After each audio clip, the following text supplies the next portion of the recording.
Dans un village africain guidé par les traditions et la sagesse des anciens, 3 sœurs vivaient autrefois unies. Mais la jalousie et la rivalité vinrent briser ce lien sacré, entraînant une trahison aux conséquences dramatiques. Lorsque la vérité éclata au grand jour, le village dut choisir entre la vengeance et une justice plus profonde. C'est alors qu'Aya, la plus jeune, prit une décision qui allait changer le destin de toute sa famille. Avant de commencer cette histoire, n'oubliez pas de vous abonner, d'aimer la vidéo et d'activer la cloche de notification afin de ne manquer aucune de nos prochaines histoires.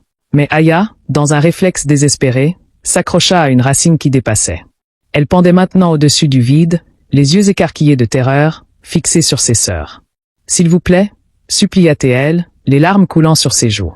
Bantou détourna le regard, incapable de supporter la scène. Stella, le visage fermé, s'agenouilla et commença à détacher les doigts d'Aya de la racine, un par un. « Parce que tu nous as tout pris, l'amour de nos parents, l'admiration du village, tous les regards. Maintenant, tu vas disparaître, et nous retrouverons notre place. » Le soleil déclinait sur le village, peignant le ciel de couleurs orangées et pourpres. Sur la grande place, les tam-tams résonnaient avec force, appelant les habitants à se rassembler pour la cérémonie d'initiation. Ce soir-là, Aya, la cadette de la famille de Foka le chef, allait être présentée au village comme une femme accomplie, prête à prendre sa place dans la communauté. Les femmes avaient passé des jours à préparer la jeune fille. Elles l'avaient parée de perles colorées qui scintillaient sur sa peau d'ébène. Ses cheveux étaient tressés en motifs complexes, témoignant de son nouveau statut. Une étoffe précieuse, tissée par les meilleures artisanes, drapait ses épaules avec élégance. Mais c'était surtout son sourire radieux et la douceur de son regard qui captivaient tous ceux qui la voyaient. Lorsqu'Aya fit son entrée sur la place, accompagnée de sa mère Maniée et de ses 2 sœurs, un murmure admiratif parcourut la foule. Les vieilles femmes hochèrent la tête avec approbation, les jeunes hommes échangèrent des regards complices, et les enfants battirent des mains avec joie. Nkoa, le jeune chasseur réputé pour son courage, sentit son cœur bondir en la voyant avancer avec grâce vers le centre de la place. Foka s'éleva alors, imposant dans sa tunique de chef ornée de cauris. Il posa ses mains sur les épaules de sa fille cadette et proclama d'une voix forte que le village comptait désormais une nouvelle femme accomplie, digne de respect et d'honneur. Les tam-tams redoublèrent d'intensité et la danse commença. Tout au long de la soirée, Aya fut le centre de toutes les attentions. Les anciens venaient la bénir et lui offrir des conseils de sagesse. Les jeunes filles l'entouraient, admirant ses parures et riant avec elle. Les prétendants s'approchaient timidement, espérant attirer son regard. Même Barthélemy, le sage guérisseur du village, s'arrêta devant elle pour lui murmurer une bénédiction particulière, bien qu'une ombre de préoccupation traversa brièvement son visage ridé. À l'écart, près du grand baobab qui dominait la place, Stella et Bantou observaient la scène. Le visage de Stella s'était durci au fil de la soirée, ses mâchoires étaient serrées et ses yeux suivaient chaque mouvement de leur jeune sœur avec une intensité troublante. Bantou, moins habile à dissimuler ses émotions, essuyait discrètement une larme de dépit. « Regarde-la » siffla Stella entre ses dents, assez bas pour que seul Bantou l'entende. « On dirait qu'elle est la seule fille de ce village. As-tu vu comment tous se prosternent devant elle? Même père ne nous a jamais regardés ainsi. » Bantou acquiesça tristement. Lors de leur propre cérémonie, personne ne dansait avec autant de ferveur, et les prétendants ne faisaient pas la queue pour leur offrir des présents. « Ce n'est pas juste, » continua Stella, la voix chargée d'amertume. « Nous sommes ses aînés, nous devrions être honorés et respectés. Mais non, tout le monde n'a Dieu que pour elle et sa beauté. » La nuit avançait et la fête battait son plein. Les musiciens enchaînaient les mélodies et les danseurs tourbillonnaient autour du feu central. Aya riait aux éclats, son innocence et sa joie illuminant son visage. Elle ne remarquait pas les regards sombres que lui lançaient ses sœurs. Elle ne pouvait pas deviner que, dans le cœur de Stella et de Bantou, quelque chose de noir et de toxique était en train de germer. Lorsque la lune fut haute dans le ciel et que les derniers invités regagnèrent leur case, les 3 sœurs entrèrent ensemble chez leurs parents. Aya, épuisée mais heureuse, s'endormit rapidement. Mais dans l'obscurité de la case, Stella et Bantou demeurèrent éveillés, leurs esprits agités par des pensées venimeuses. « Il faut faire quelque chose » murmura Stella dans le noir. « Nous ne pouvons pas continuer à vivre dans son ombre. » Bantou frissonna, devinant ce que ces mots présageaient. « Que proposes-tu, sœur ?» Un long silence suivit, troublé seulement par la respiration paisible d'Aya endormie. Puis Stella répondit, sa voix à peine audible mais chargée d'une détermination glaciale. « Elle doit disparaître. » Ce soir-là, tandis que le village dormait paisiblement, les graines de la jalousie trouvèrent un terreau fertile dans le cœur des 2 sœurs aînées. Et comme toutes les graines empoisonnées, elles allaient bientôt germer en un plan terrible qui ébranlerait la famille et tout le village. Les jours suivant la cérémonie, Stella et Bintou affinèrent leur plan cruel. Elles attendaient le moment propice, l'occasion parfaite qui ne susciterait aucun soupçon. Cette occasion se présenta lorsque leur mère, Magné, tomba malade d'une fièvre persistante qui la cloua sur sa natte. Barthélemy, le guérisseur, vint examiner la malade. Il secoua la tête gravement et déclara qu'il lui fallait un remède rare, les fruits du koba, un arbre qui ne poussait que dans les profondeurs de la forêt sacrée, là où peu osaient s'aventurer. Ces fruits rouges comme le sang, disait-on, possédaient des propriétés miraculeuses, capables de guérir même les maladies les plus tenaces. « Je peux y aller ?» proposa Aya sans hésiter, les yeux brillants de détermination. « Mère a besoin de ces fruits. » Stella échangea un regard rapide avec Bintou. C'était le moment. « Non, petite sœur, » dit-elle avec une douceur feinte. « La forêt sacrée est dangereuse. Nous irons toutes les trois ensemble, ainsi nous nous protégerons mutuellement. » Foka, préoccupé par l'état de son épouse et par ses responsabilités de chef, approuva d'un hochement de tête distrait. « Allez, mes filles, mais soyez prudentes et revenez avant la tombée de la nuit. » Au petit matin, les trois sœurs quittèrent le village. Elles portaient des paniers en osier et des gourdes remplies d'eau. Le sentier menant à la forêt sacrée était étroit et sinueux, bordé de hautes herbes ondulant dans la brise matinale. Les oiseaux chantaient dans les arbres, ignorant le drame qui se préparait. Aya marchait devant, légère et confiante, parlant avec enthousiasme de sa joie d'aider leur mère. Elle ne remarquait pas les regards complices que Stella et Bintou échangeaient derrière elle. Elle ne voyait pas non plus Nkoa, qui, de loin, observait leur départ avec une inquiétude inexplicable au fond du cœur. Plus elle s'enfonçait dans la forêt, plus la végétation devenait dense. Les rayons du soleil perçaient à peine l'épaisse canopée des arbres centenaires. Des lianes pendaient comme des serpents figés, et le sol était tapissé de feuilles mortes qui craquaient sous leurs pas. L'air était lourd et humide, chargé de l'odeur de la terre et de la végétation en décomposition. « C'est encore loin ?» demanda Bintou, dont la voix tremblait légèrement. Malgré sa complicité dans le complot, la peur commençait à l'envahir. « Encore un peu », répondit Stella d'un ton ferme. Elle avait repéré l'endroit parfait quelques jours auparavant, lors d'une reconnaissance qu'elle avait effectuée seule, un précipice dissimulé derrière un rideau de végétation, là où personne n'aurait l'idée de chercher. Après plusieurs heures de marche, elles arrivèrent dans une clairière où poussait effectivement un magnifique koba. Ses branches étaient chargées de fruits rouges qui luisaient comme des rubis. Aya poussa un cri de joie et se précipita vers l'arbre. « Attends !» l'arrêta Stella. « J'ai vu d'autres arbres plus gros de l'autre côté, juste derrière ces buissons. Allons voir d'abord. » Confiante, Aya suivit ses sœurs. Elles contournèrent un énorme rocher couvert de mousse et débouchèrent soudain près du précipice. Le vide s'ouvrait brutalement devant elles, une gueule béante dans la terre qui semblait descendre jusqu'aux entrailles du monde. Au fond, on distinguait à peine la rivière qui coulait, son murmure montant comme un chant funèbre. « Regarde, Aya !» dit Stella en pointant du doigt. « Il y a un arbre en contrebas, juste là. Penche-toi pour mieux voir. » Innocente, Aya s'approcha du bord et se pencha légèrement. Ce fut l'instant que choisit Stella. D'un geste brutal, elle poussa sa jeune sœur. Mais Aya, dans un réflexe désespéré, s'accrocha à une racine qui dépassait. Elle pendait désormais au-dessus du vide, les yeux écarquillés de terreur, fixés sur ses sœurs. « S'il vous plaît » supplia-t-elle, les larmes coulant sur ses joues. Bintou détourna le regard, incapable de supporter la scène. Stella, le visage fermé, s'agenouilla et commença à détacher les doigts d'Aya de la racine, un par un. « Parce que tu nous as tout pris. L'amour de nos parents, l'admiration du village, tous les regards. Maintenant, tu vas disparaître, et nous retrouverons notre place. » Mais au moment où le dernier doigt d'Aya allait lâcher prise, Bintou cria. « Non. Je ne peux pas. » Elle se précipita et attrapa le bras de sa sœur cadette. La nuit tomba sur la forêt, enveloppant Aya d'une obscurité épaisse et oppressante. Attachée à l'arbre, elle avait crié jusqu'à ce que sa voix ne soit plus qu'un murmure rauque. Les larmes avaient séché sur ses joues, laissant des traînées salées sur sa peau. Autour d'elle, la forêt s'animait de bruits étranges, craquements de branches, ululements lointains, froissements mystérieux dans les feuillages. Elle avait presque perdu tout espoir lorsqu'une lumière vacillante apparut entre les arbres. Aya sentit son cœur bondir, partagé entre la peur et l'espérance. La lumière se rapprochait, portée par une silhouette voûtée avançant avec prudence. « Qui es-tu, enfant, pour pleurer ainsi dans mon domaine ?» demanda une voix éraillée mais douce. C'était un vieil homme, si âgé que sa peau semblait faite de cuir tanné et ridé. Ses cheveux blancs formaient une auréole autour de sa tête et ses yeux, bien que fatigués, brillaient d'une sagesse profonde. Il portait des vêtements usés, faits de peaux d'animaux et de fibres végétales. « S'il vous plaît » supplia Aya d'une voix brisée. « Aidez-moi. Mes sœurs m'ont abandonné ici. » Le vieil homme s'approcha et examina les liens qui retenaient la jeune fille. Ses doigts noueux mais habiles défirent les nœuds avec facilité. Des sœurs qui abandonnent leur propre sang, murmura-t-il tristement. Ah, la jalousie est un poison plus mortel que celui du serpent le plus venimeux. Il aida Aya à se relever.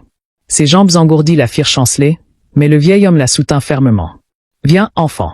Tu ne peux pas rester ici. Les prédateurs rôdent la nuit. Il la conduisit à travers la forêt par des sentiers invisibles. Après une longue marche, ils arrivèrent devant une grotte dissimulée derrière une cascade. L'intérieur était étonnamment accueillant. Des nattes propres, un feu brûlant doucement, des herbes séchées suspendues aux parois et des calebasses remplies d'eau fraîche. « Je m'appelle Kofi », dit le vieil homme en lui offrant de l'eau et des fruits. « Je vis ici depuis de nombreuses saisons, loin du monde des hommes qui m'a rejeté autrefois. » Au fil des jours, Aya apprit l'histoire de son sauveur. Kofi avait autrefois été le plus grand chasseur de son village, mais accusé à tort d'un crime qu'il n'avait pas commis, il avait été banni. Plutôt que de mourir de honte, il avait choisi de vivre dans la forêt, apprenant ses secrets et ne faisant plus qu'un avec elle. Le vieil homme enseigna à Aya tout ce qu'il savait. Il lui montra quelles plantes étaient comestibles et lesquelles étaient toxiques, comment lire les traces des animaux, comment allumer un feu sans silex et comment écouter le langage de la forêt. Il lui transmit aussi des leçons plus profondes, que la vraie force vient du cœur, que le pardon est plus puissant que la vengeance, et que la beauté extérieure n'est rien sans la beauté intérieure. Pendant ce temps, au village, des événements étranges commencèrent à se produire. Les champs cultivés par Stella et Bintou se flétrirent mystérieusement, tandis que ceux des autres villageois prospéraient. Les jarres d'eau qu'elles remplissaient se troublaient sans raison. La nuit, elles étaient hantées par des cauchemars terrifiants dans lesquels Aya les fixait de ses yeux accusateurs. Mais le plus troublant restait leur apparence. Stella, autrefois jolie, vit son visage se marquer de rides prématurées. Ses cheveux perdirent leur éclat et commencèrent à tomber par poignées.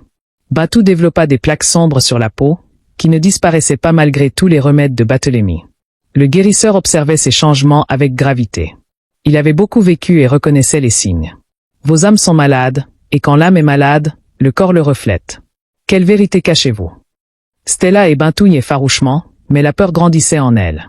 Les villageois commençaient à murmurer, à échanger des regards soupçonneux. Même Magné, pourtant guéri grâce aux fruits du Koba, observait désormais ses filles aînées avec une inquiétude grandissante. Nkoa, quant à lui, n'avait pas abandonné.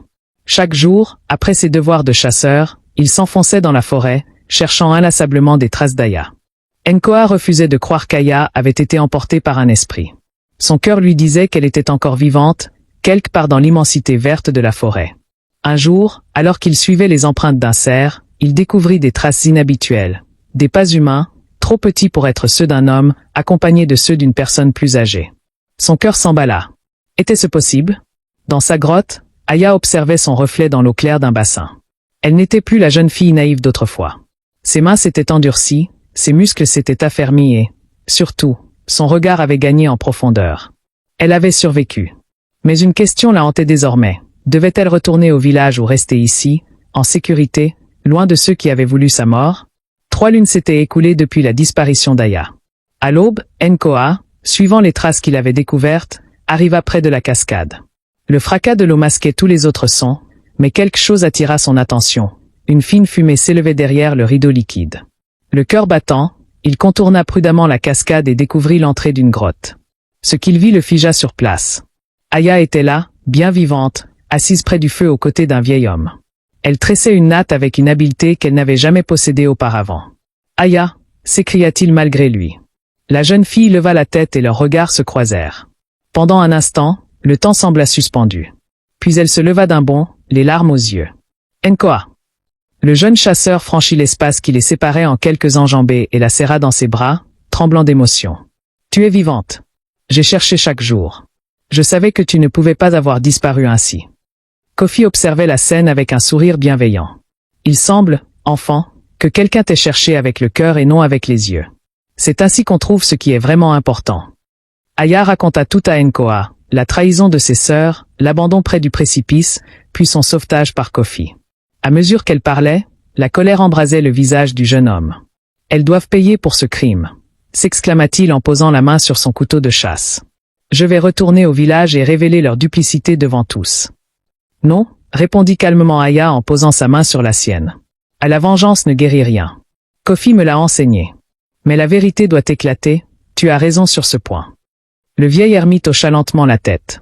Ah, la justice et la vengeance sont deux chemins différents, jeune chasseur. L'un mène à la paix, l'autre à un cycle sans fin de souffrance. Après mûre réflexion, Aya décida qu'il était temps de rentrer. Elle ne pouvait pas rester cachée éternellement et ses parents méritaient de savoir qu'elle était en vie. Kofi lui donna sa bénédiction et lui offrit une amulette taillée dans une pierre lisse. Pour te rappeler que la force véritable vient de l'intérieur. Lorsque le soleil fut haut dans le ciel, Aya et Nkoa entrèrent dans le village. Ce fut d'abord un enfant qui les aperçut et poussa un cri perçant. Puis ce fut le chaos. Les villageois sortirent de leurs cases, n'en croyant pas leurs yeux. Des cris de joie et d'incrédulité s'élevèrent de toutes parts. Aya! C'est Aya! Elle est revenue.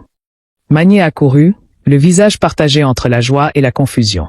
Elle serra sa fille contre elle, pleurant à chaudes larmes. Foka arriva peu après, son expression sévère peinant à masquer son émotion. Mais le silence tomba brusquement lorsque Stella et Bintou apparurent. Leurs visages, marqués par des mois de tourments, pâlirent encore davantage en voyant leur sœur. Stella recula d'un pas, comme frappée par la foudre. Bintou porta ses mains à sa bouche, étouffant un sanglot. « Non » murmura Stella. « C'est impossible. Tu es morte. »« Morte » répéta Aya, sa voix claire résonnant dans le silence. « Est-ce ce que vous espériez, mes sœurs ?» Barthélemy, alerté par le tumulte, fendit la foule. En voyant Aya, ses yeux s'illuminèrent de compréhension. « Ainsi, les ancêtres ont parlé » déclara-t-il solennellement. « La justice refuse de rester enterrée. » Il se tourna vers l'assemblée. « Il faut convoquer une réunion. Que tout le village se rassemble sous le grand baobab. Une vérité doit être révélée, une justice doit être rendue. » Le tam-tam retentit, appelant tous les habitants. Sous le grand baobab ancestral, là où se prenaient les grandes décisions, le village entier se rassembla. Aya se tenait au centre, flanquée de Nkoa d'un côté et de Barthélemy de l'autre. En face d'elle, Stella et Bintou tremblaient, conscientes que leur terrible secret allait être dévoilé. Foka, en tant que chef, prit la parole d'une voix grave. « Ma fille, que nous pensions perdue puis retrouvée, raconte-nous ce qui s'est réellement passé dans la forêt sacrée. » Le moment de vérité était arrivé. Aya prit une profonde inspiration et commença son récit. À mesure qu'elle évoquait la trahison, l'abandon et la tentative de meurtre, des murmures horrifiés parcouraient l'assemblée. Les regards se tournaient vers Stella et Bintou avec incrédulité et dégoût. Lorsqu'Aya termina, un silence de mort s'abattit sur le village. Puis Bintou s'effondra, sanglotant sans retenue. « C'est vrai. Tout est vrai. Pardonne-nous, Aya, pardonne-nous. » Ces aveux résonnèrent comme un coup de tonnerre sous le baobab. La foule murmura avec indignation, et certains villageois criaient déjà à la punition. Stella, le visage figé entre défi et honte, finit par baisser les yeux, vaincue. Foka se leva alors, le visage ravagé par la douleur et la colère. Pour la première fois de sa vie, le chef imperturbable tremblait. « Mes propres filles. » Sa voix se brisa. « Comment avez-vous pu commettre un acte si abominable? Vous avez trahi votre sang, votre famille, et toutes les valeurs que nous vous avons enseignées. » Magné pleurait silencieusement, déchirée entre l'amour pour ses 3 filles et l'horreur du crime commis. Elle serrait Aya contre elle, comme si elle craignait de la perdre une seconde fois. « Selon nos lois, » déclara alors l'un des anciens, « celles qui ont tenté de tuer leur propre sœur doivent être bannies du village à jamais. Telle est la tradition. » Un murmure d'approbation parcourut l'assemblée. Stella ferma les yeux, acceptant son sort.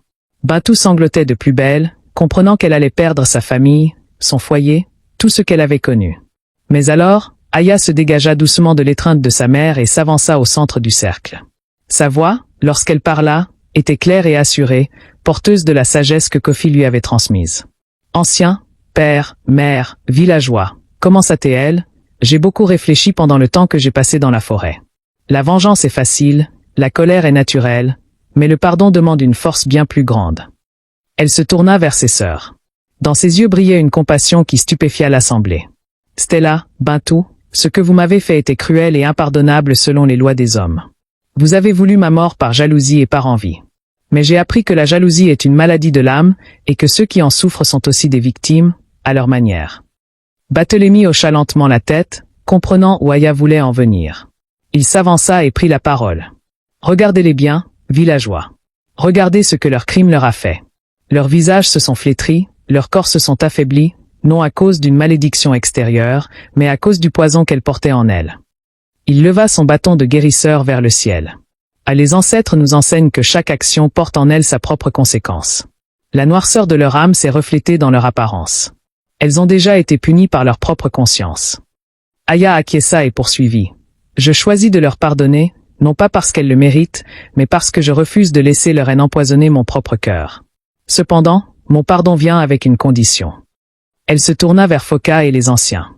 Au lieu du bannissement, je propose que Stella et Bintou servent le village pendant 3 saisons complètes. Qu'elles travaillent dans les champs des plus pauvres, qu'elles aident les malades, qu'elles apportent de l'eau aux personnes âgées, qu'elles apprennent l'humilité et découvrent la vraie valeur d'une personne, qui ne réside pas dans la beauté extérieure mais dans les actes de bonté. Un silence pensif suivit ces paroles. Puis Barthélemy frappa le sol de son bâton. Sage décision. La jeune Aya a appris en quelques lunes ce que certains ne comprennent pas en toute une vie. La justice sans compassion est cruelle, mais la compassion sans conséquence est faible. Cette voie est celle de l'équilibre. Les anciens se consultèrent brièvement, puis le plus âgé d'entre eux hocha la tête. Qu'il en soit ainsi. Stella et Bintou, votre sœur vous offre une chance de rédemption que vous ne méritez pas. L'acceptez-vous? Bintou se jeta aux pieds d'Aya, embrassant le sol devant elle. Oui, merci, petite sœur. Je passerai le reste de ma vie à me racheter. Stella, l'orgueil enfin brisé, s'agenouilla à son tour. Des larmes coulaient sur ses joues marquées. Je ne comprends pas pourquoi tu nous pardonnes, mais je jure devant tous que je deviendrai digne de ce pardon. Je te le promets, Aya. Les saisons qui suivirent furent une période de transformation profonde. Stella et Bintou travaillaient dur, plus dur qu'elles ne l'avaient jamais fait. Au début, elles agissaient par obligation, mais peu à peu, quelque chose changea en elles. En aidant une vieille femme à porter son fardeau, en soignant un enfant malade, en partageant leurs repas avec les plus démunis, elles découvrirent une satisfaction qu'elles n'avaient jamais connue. À mesure que leur cœur se purifiait, leur apparence se transformait aussi. Les rides s'estompaient, les taches disparaissaient, et même si elles ne retrouvèrent jamais leur beauté d'autrefois, une nouvelle lumière brillait dans leurs yeux, plus belle que n'importe quelle perfection physique. Nkoa, qui n'avait jamais cessé d'aimer Aya, la demanda officiellement en mariage. La cérémonie fut magnifique, et cette fois, lorsque tous les regards se tournèrent vers la mariée, Stella et Bintou se réjouissaient sincèrement pour leur sœur. Le soir des festivités, tandis que le village dansait et chantait, Barthélemy rassembla les enfants autour du feu et leur raconta l'histoire des 3 sœurs. Souvenez-vous, conclut-il, que la jalousie est comme un feu. Elle consume d'abord celui qui la porte. La vraie beauté vient du cœur, et le pardon possède un pouvoir de guérison plus grand que n'importe quel remède. Celui qui pardonne libère 2 prisonniers, la personne pardonnée est lui-même. Merci de nous avoir suivis. N'oubliez pas d'aimer, partagez la vidéo avec vos proches et n'oubliez pas de s'abonner si ce n'est pas encore fait.